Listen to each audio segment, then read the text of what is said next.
Ladies and gentlemen, I'm David Glasser. I have the privilege and the honour of chairing the Ben-Uri, which is a very, very interesting institution for those of you who don't know it, because we are atypical.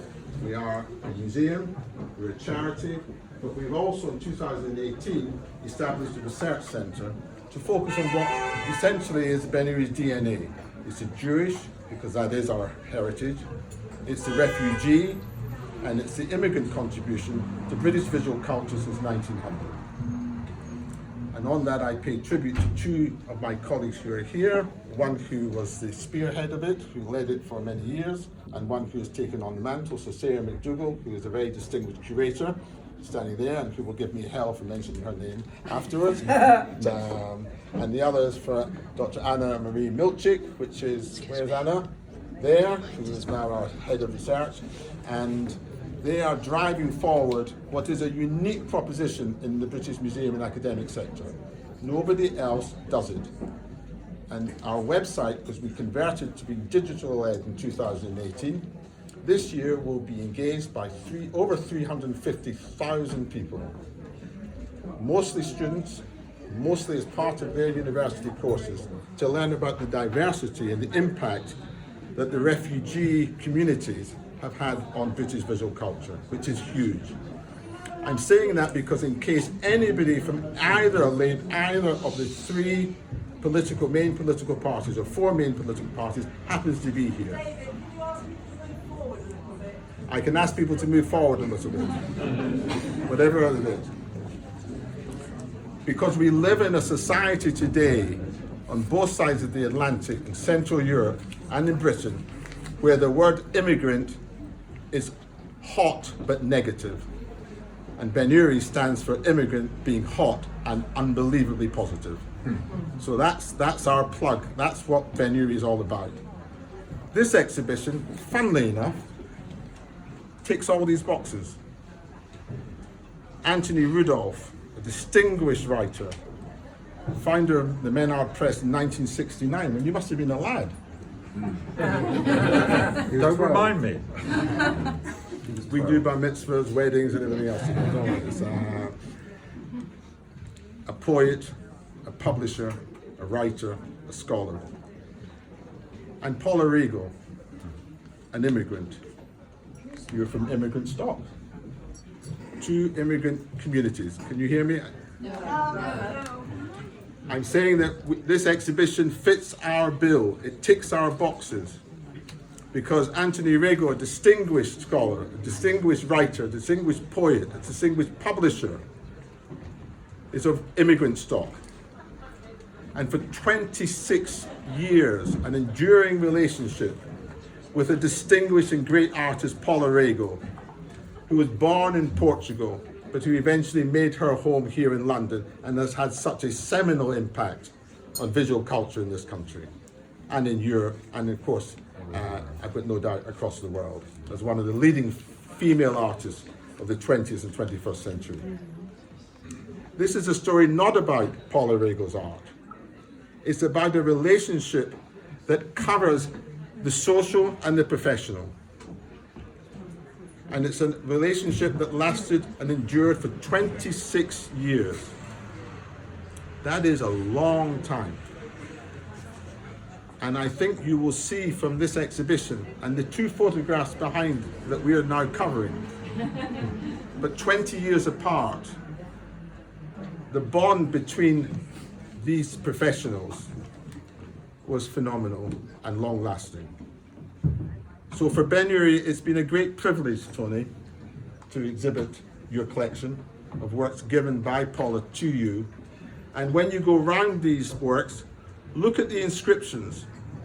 Don't take my word for it that this was an enduring relationship. Read the inscriptions, because that's all you need to do to understand the quality and the content and the power of their relationship together. So for Ben-Uri, this is a great privilege. And we hope that you will tell all your friends about this exhibition, because it's a wonderful opportunity. It's the first time this collection has ever been exhibited in public before. And Ben-Uri is proud to present it, and I'm very proud to have curated it. Tony, thank you. Thank you.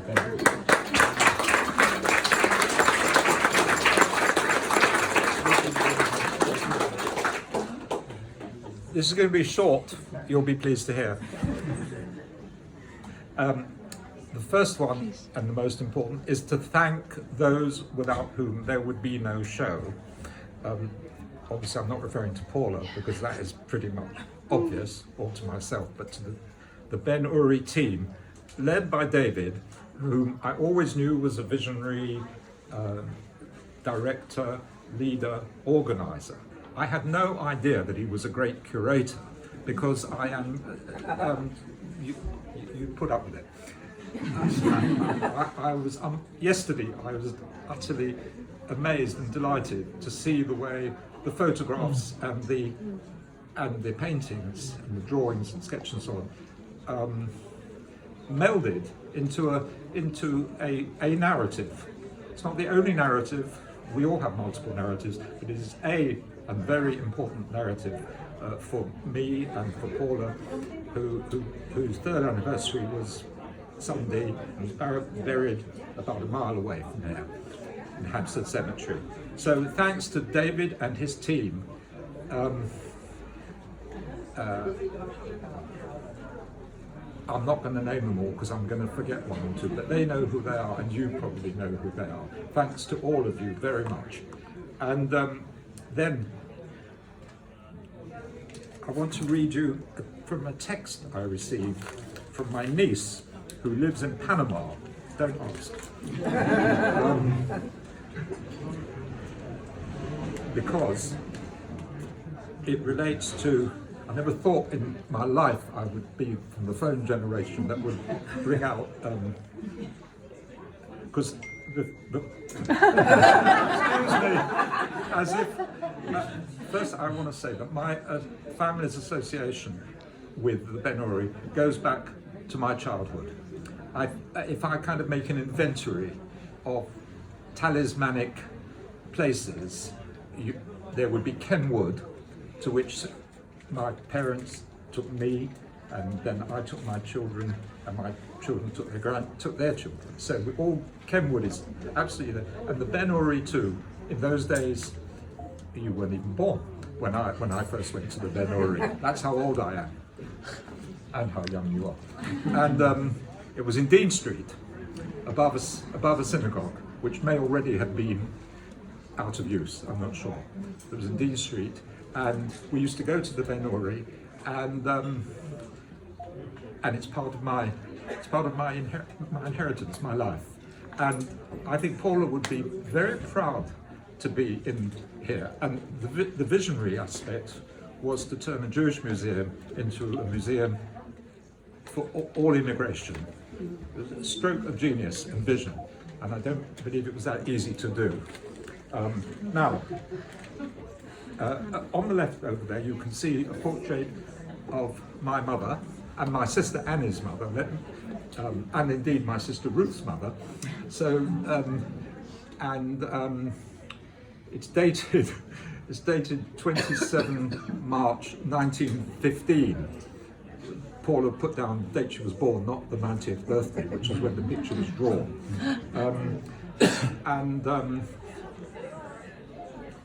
So the third sister, who doesn't live in England, her daughter sent me this.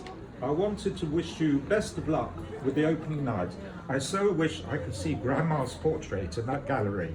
She used to take me there often, and it feels so fitting for her to be displayed there. This niece is an architect, and she used to be an art student. And when I told Paula that I was going to her show at Wimbledon, her graduation show, Paula said, "I'm coming with you." That was absolutely typical of her generosity to come to. She went because it was my niece. So it was a win-win, but it was wonderful that she came with and said the right, nice things. So that's the connection with Ben Uri. Just a few words about the show. It's a kind of unusual situation. Not unique, but it's unusual in being painted and written about, because most models were female, and most models were female and poor. read any account of Degas and Manet and so not all of them, but almost all were it was one up from prostitution. It was a bit more comfortable and possibly a bit better paid, but it wasn't much fun, and you weren't going to write books about it.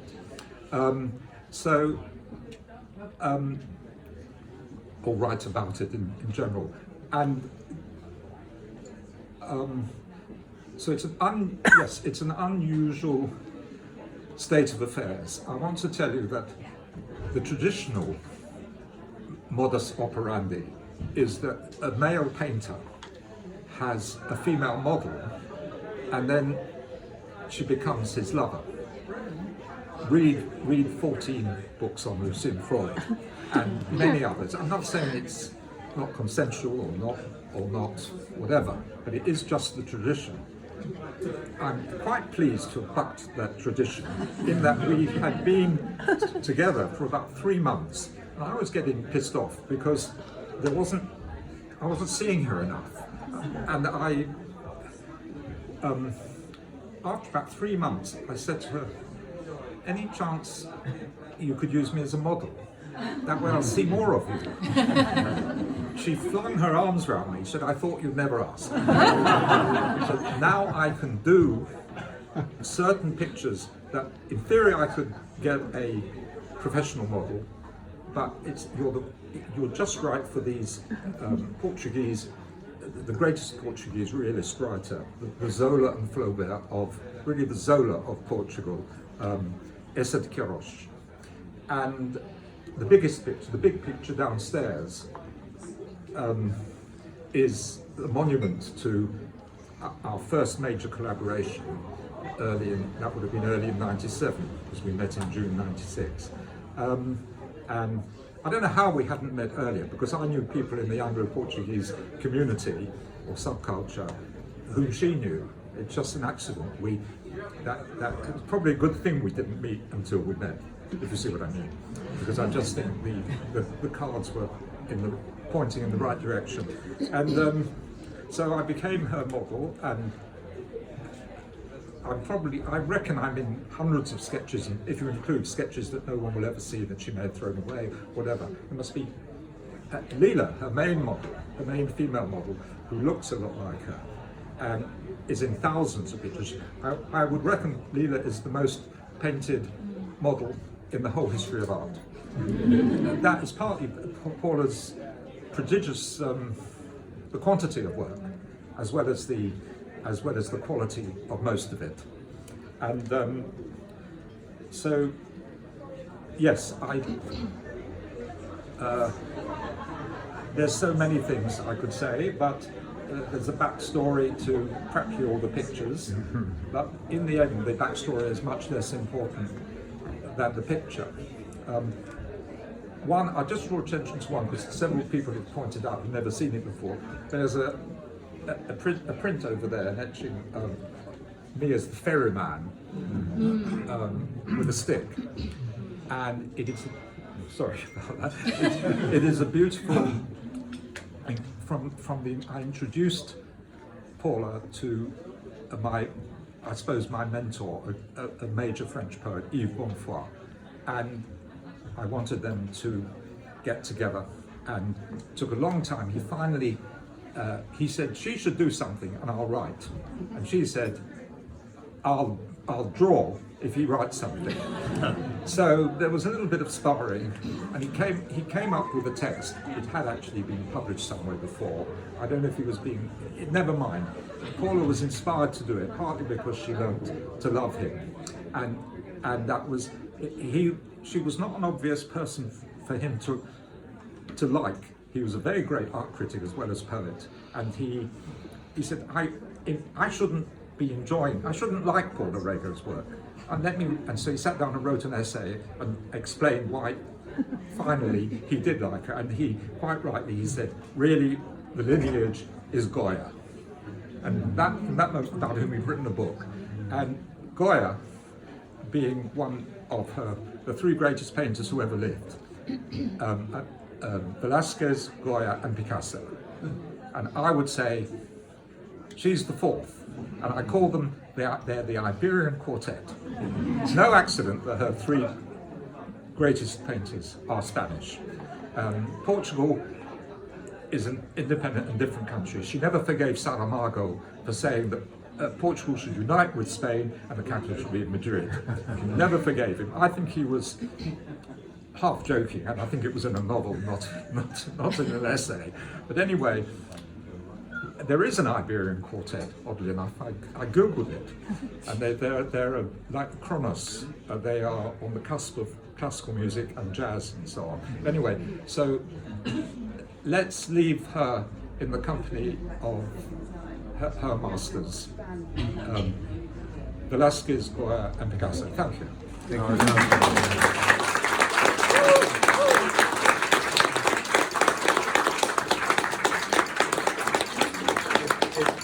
If I may, and those who know me well know that I always like to have the last word. It's just one of those things. But, I omitted to tell everybody about my team, who Please. Yes. are the best in the business. We're a tiny little institution, but we have these delusions of grandeur, and size, and height, and weight, and that's only because of the people who actually make it work. So I can tell you that. So first of all, I'm going to say congratulations to Ethan. Where's Ethan? Ethan is back there, who has left us to go traveling. I mean, God knows, but nonetheless, he's left us to go traveling. But he's delayed his travel to Chile and South America to be here this evening. And Ethan was greatly involved in the exhibition and could not have made it without him.